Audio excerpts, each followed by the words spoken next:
Common issues, drug reaction, sudden death, ये तो रोज के इश्यूज हैं। सर्टिफिकेट का बहुत बड़ा आज की तारीख में मैं आपको बताऊं, आपको केस भी इसलिए बता रहा हूँ क्योंकि हम लोग ब्लाइंडली सर्टिफिकेट देते हैं 10 रुपये 20 रुपये देके। मैं आपको एक बहुत ही अच्छा केस बताता हूँ। एक फिजिशियन के लिए मैं गया था सांताक्रूज पुलिस स्टेशन में, बहुत ही रिनोन्ड फिजिशियन, टॉप लेवल का कंसल्टेंट।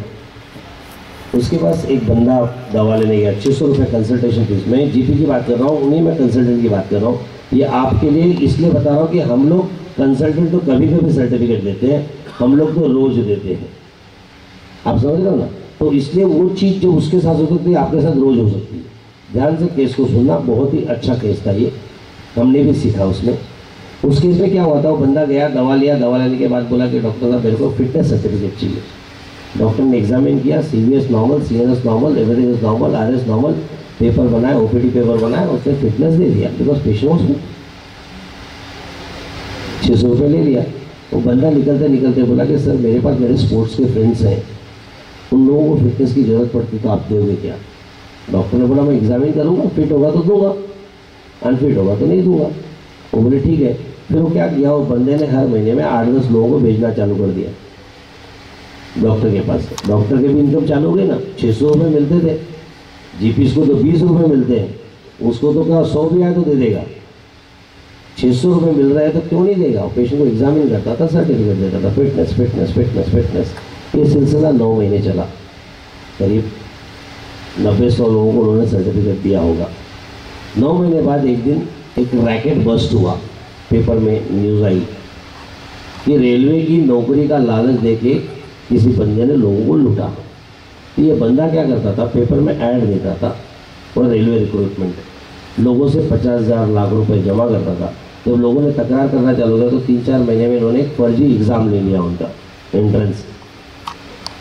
उसके बाद जब लोग फिर तकरार करने लगे कि भाई जॉब नहीं मिला, तो उसने बोला नहीं आप पास हो गए हैं, आपका फिटनेस बाकी है। और फिटनेस के नाम पे ये डॉक्टर का बेच दे रहा और उसमें भी कमाते रहा। आप अनफिट है, फिट करता हूँ 15,000 दीजिए। और जब उसके बाद भी जब कुछ नहीं हुआ तो लोगों ने कंप्लेन लॉन्च की। कंप्लेन लॉन्च की तो पूरा रैकेट बस्ट हुआ। और उस वक्त जब पुलिस स्टेशन पे सर्टिफिकेट जमा हुए कंप्लेनेंट के, तो करीब 30-40 कंप्लेनेंट थे और सबके कंप्लेनेंट का जो सर्टिफिकेट था एक ही डॉक्टर का, पर्टिकुलर डॉक्टर का नाम। अब बताइए पुलिस क्या सोचेगा इसमें? Very knowledge, very regular, doctor को तो कुछ मालूम ही नहीं।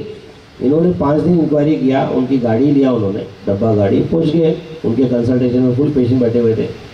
डॉक्टर साहब बोले चलो। डॉक्टर साहब बोले क्या है? तो उन्होंने बताया कि भाई आपको अरेस्ट करना है और पंचनामा हुआ था। 5 लोग गए थे।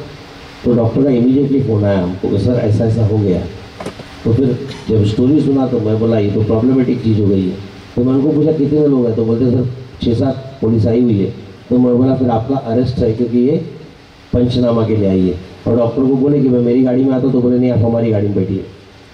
तो मैं बोला आपको अरेस्ट करेंगे, कम से कम 15-20 दिन लगेगा बेल लेने में, क्योंकि नॉन बेलेबल ऑफेंस है। 420 लगेगा, 467 लगेगा, 465 लगेगा, 471 लगेगा, सब नॉन बेलेबल ऑफेंस है।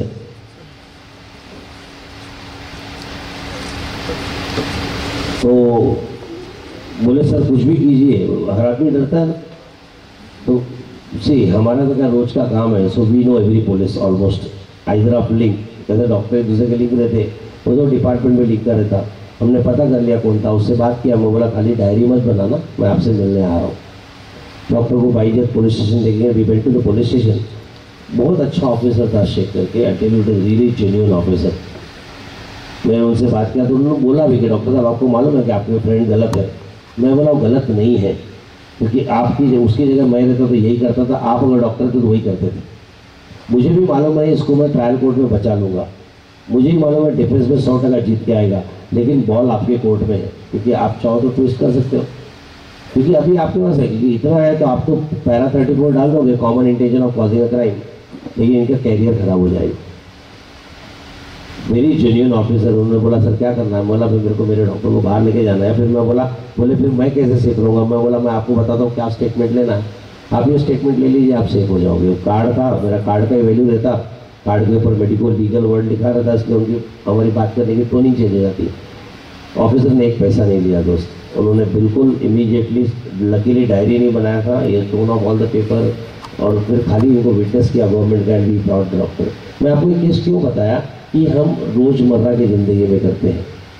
सर्टिफिकेट में हम कभी भी किसी पेशेंट का आइडेंटिफिकेशन मार्क नहीं लिखते और उसमें पेशेंट एलबी यूज़ करता, यूपी में मर्डर करता और अपने भाई को बोलता मेरे नाम पे सर्टिफिकेट ले लेना और आप दे देते हो mister Ram is under my treatment. ऐसे केस हमारे पास आए हुए हैं और वो सर्कमस्टेंस एविडेंस दिख रहा है कि वहाँ उन्होंने मर्डर किया है, तो फिर डॉक्टर क्या बोले।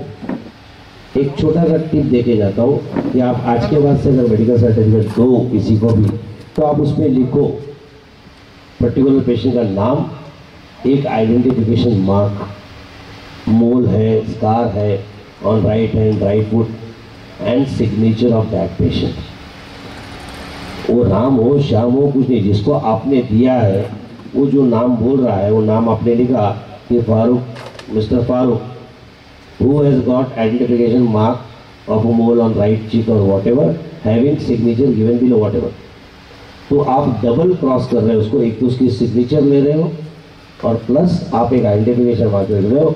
कल को कोर्ट में अगर थर्ड पर्सन भी जाता तो आप बोल सकते हो मैंने इसको नहीं इसको दिया है। छोटा सा आज के बाद से एक चेंजेस ला देना, क्योंकि आज की तारीख में लोग इंटेलेक्ट क्राइम बढ़ चुका है, इसका फ़ायदा उठाने लगे हैं।